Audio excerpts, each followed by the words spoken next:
Hello dear student, good afternoon. इससे previous class में हमने पढ़ा था कि मोनोहाइड्रिक अल्कोहल की मेथड ऑफ प्रिपरेशन क्या है, किन मेथड का यूज करके हम मोनोहाइड्रिक अल्कोहल बना सकते हैं। आज हम काफ़ी इम्पोर्टेंट टॉपिक डिस्कस करने वाले हैं ग्लिसरॉल के बारे में। इस पर बोर्ड एग्जामिनेशन में काफ़ी क्वेश्चन बनते हैं, वो ऑब्जेक्टिव हो सकते हैं या शॉर्ट आंसर या ऐसे टाइप भी हो सकते हैं। तो ये बड़ा क्वेश्चन है आपके पास, इसमें ग्लिसरॉल के बारे में आपको हर डोमेन समझ में आ जाएगा। तो सबसे पहले हम बात करते हैं ग्लिसरॉल होता क्या है। तो ग्लिसरॉल एक ट्राइहाइड्रिक अल्कोहल है। ग्लिसरॉल का सामान्य सूत्र CH2OH, single bond CHOH, single bond CH2OH होता है। यदि हम इसकी IUPAC नेम की बात करें तो 1 2 3 प्रोपेन, पहले पे कार्बन पे भी OH ग्रुप जुड़ा है, दूसरे कार्बन पे भी OH ग्रुप जुड़ा है और तीसरे कार्बन पे भी OH ग्रुप जुड़ा है। तो इसका IUPAC नाम होगा प्रोपेन 1 2 3 ट्राईओल, क्योंकि OH को IUPAC में ऑल बोला जाता है। तो ग्लिसरॉल को हम बोलते हैं प्रोपेन 1 2 3 ट्राईओल। इसको हम व्यापारिक मात्रा में कॉमर्शियली कैसे प्राप्त कर सकते हैं और ट्राईहाइड्रॉक्सी अल्कोहल क्या होते हैं, इनकी विभिन्न विभिन्न रिएजेंट के साथ क्या रिएक्शन होती हैं, उनके बारे में हम बात करेंगे। तो सबसे पहले तेल एवं वसा से इसको कैसे प्राप्त किया जाता है। तेल एवं वसा ग्लिसरॉल के उच्च वसीय अम्ल होते हैं, जैसे पॉमेटिक एसिड, जैसे आपने सॉपेनिफिकेशन पढ़ा होगा, साबुनीकरण पढ़ा होगा C15H31COH, या स्टेरिक एसिड C17H35COH, या ओलिक एसिड C17H35COOH। ये सभी सॉप होते हैं, लेकिन अलग अलग कार्बन के अनुसार इनको अलग अलग नाम दिया जाता है। एस्टर हैं, क्योंकि एस्टर का सामान्य सूत्र RCOOR- होता है। अब देखो, जल अपघटन करने पर एस्टर से अम्ल व ग्लिसरॉल प्राप्त हो जाते हैं। यदि हम एस्टर का हाइड्रोलिसिस कर दें, उसमें H2O जोड़ दें, तो अम्ल और ग्लिसरॉल प्राप्त होते हैं।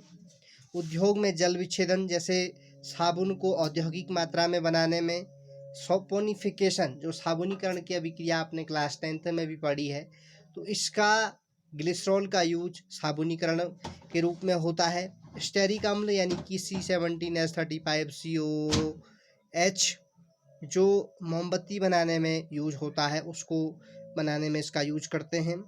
स्पेंट लाई से साबुन बनाने में प्राप्त होता है। तेल एवं वसा सोडियम हाइड्रोक्साइड के विलयन से जल विश्लेषित होकर साबुन एवं ग्लिसरॉल देते हैं। इसी अभिक्रिया को हम साबुनीकरण कहते हैं। तो यहाँ पे आप देख पा रहे हैं CH2COC17H35, इसके 3 मोल ले लेते हैं। CH2COC17H35 सिंगल बॉन्ड, इसकी NaOH के 3 मोल के साथ अभिक्रिया करने पर ग्लिसरॉल प्राप्त हो जाता है और साबुन के 3 मोल अलग हो जाते हैं। इसे हम सोडियम स्टेरेट या साबुन बोलते हैं। नेक्स्ट है स्वीट वाटर, मीठे जल से इसको कैसे प्राप्त किया जाता है। तो स्वीट वाटर मोमबत्ती उद्योग से, मोमबत्ती में पैराफिन मोम के कई प्रकार होते हैं, पैराफिन, बिटुमेन्स, स्टेरिक अम्ल में होता है। स्टेरिक अम्ल को तेल व वसा का अतितृप्त भाप द्वारा दाब पर या तनु सल्फ्यूरिक एसिड अथवा लाइपेज एंजाइम द्वारा जल विश्लेषण कर प्राप्त किया जाता है। दूसरे वसीय अम्लों के साथ साथ स्टेरिक अम्ल पृथक हो जाता है तथा ग्लिसरॉल प्राप्त होता है। अब यहाँ पे हम देखेंगे कि स्वीट वाटर से कैसे प्राप्त होता है। वही जो स्टेरिक एसिड है CH2COC17H35, इसके 3 मोल्स जब हम 3H2O के साथ अभिक्रिया कराएंगे तो यहाँ पे भी स्टेरिक एसिड अलग हो जाएगा और ग्लिसरॉल प्राप्त हो जाएगा। तो ये रिएक्शनें आपको बार बार प्रैक्टिस करनी पड़ेंगी, तभी आपको ये समझ में आएंगी। नेक्स्ट है अमेरिका, रूस आदि देशों में पेट्रोलियम के भंजनीकरण से प्राप्त उपजात प्रोपिलीन से निम्न विधि द्वारा ग्लिसरॉल प्राप्त करते हैं। तो ये प्रोपिलीन है आपका, लीन मतलब double bond, CH3CH double bond CH2, chlorine के साथ 500 डिग्री, डाइक्लोरीन के साथ 500 डिग्री सेल्सियस पर प्राप्त करते हैं। तो 2 क्लोरीन एक यहाँ जुड़ जाती है इस वाले कार्बन पे और एक तीसरे कार्बन पे जुड़ जाती है, बीच में डबल बॉन्ड CH होता है। आप इसका यूपीएससी नाम भी लिख सकते हैं, प्रोपेन 1,2 क्योंकि पहले पे यहाँ पे क्लोरीन जुड़ गया है, तो 1 क्लोरोप्रोपिलीन इसका नाम हो जाएगा। नेक्स्ट, एक्वस Na2CO3 के साथ अभिक्रिया कराई तो यहाँ पे OH ग्रुप जुड़ गया, यानी कि एक हाइड्रोक्सी ग्रुप आ गया।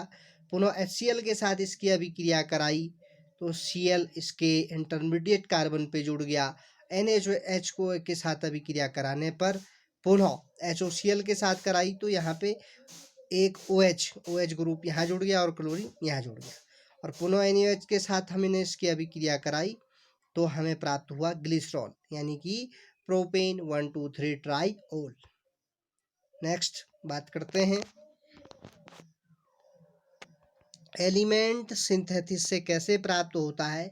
तो कार्बन को जब हाइड्रोजन के साथ इलेक्ट्रिक स्पार्क किया जाता है तो एसिटिलीन बनता है, यानी कि आपने देखा होगा कि जो आपका एक मेथड होती है जिसमें एसिटिलीन का यूज किया जाता है आपके वेल्डिंग के रूप में। तो यहाँ पे एसिटिलीन प्राप्त हो गया है, H2 और सल्फ्यूरिक डाइएसिड H2SO4 के साथ सल्फ्यूरिक अम्ल के साथ अभिक्रिया कराई तो इस प्रकार का प्रोडक्ट प्राप्त हो गया, C डबल बॉन्ड O, यानी कि कार्बोनिल ग्रुप। एल्डिहाइड प्राप्त हो गया, एसिटाल्डिहाइड।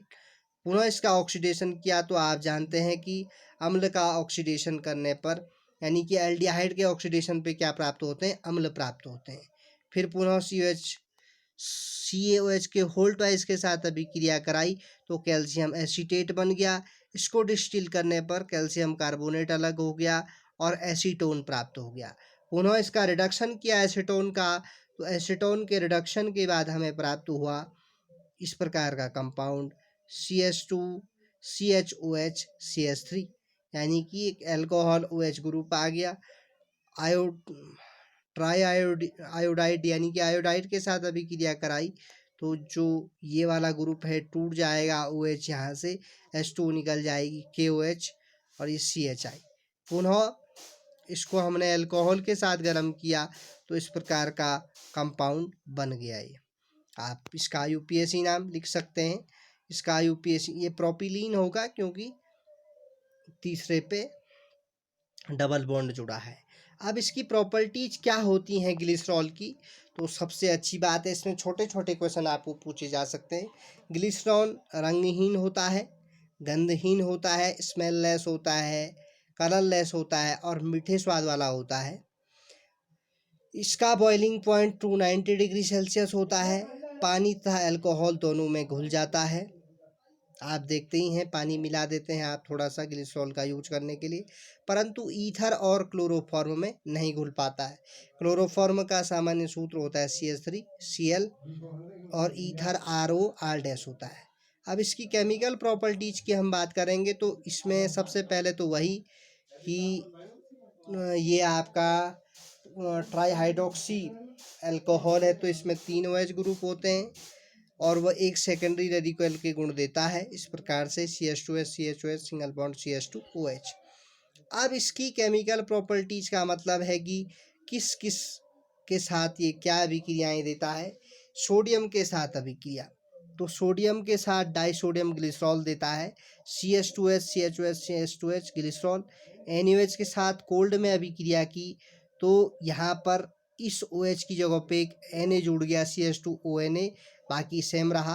पुनः Na के साथ हीटिंग की तो एक Na यहाँ जुड़ गया सोडियम, तो ये कंपाउंड है CH2ONA single bond CHOH CH2ONA, तो ये कहलाएगा डाइसोडियम ग्लिसरॉल।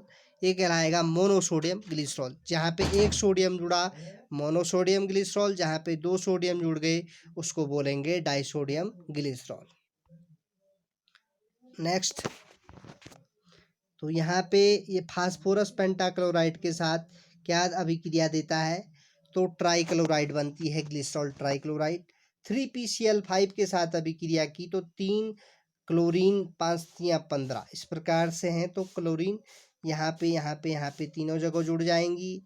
3PCl3 भी बन जाएगा और 3HCl, क्योंकि हमारे पास 15 क्लोरीन है, 3 या 9, 9 3 12, 12 3 15, क्योंकि 3 क्लोरीन यहाँ पे भी है।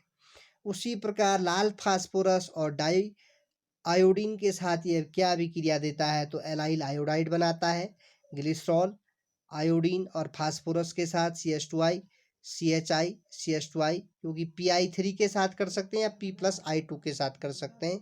पुनः यहाँ से जब डाई आयोडीन निकल गया तो ये ऊपर के 2 आयोडीन निकाल देते हैं, तो CH2 double bond CH single bond CH CH2I, इसको बोलते हैं हम एलाइल आयोडाइड।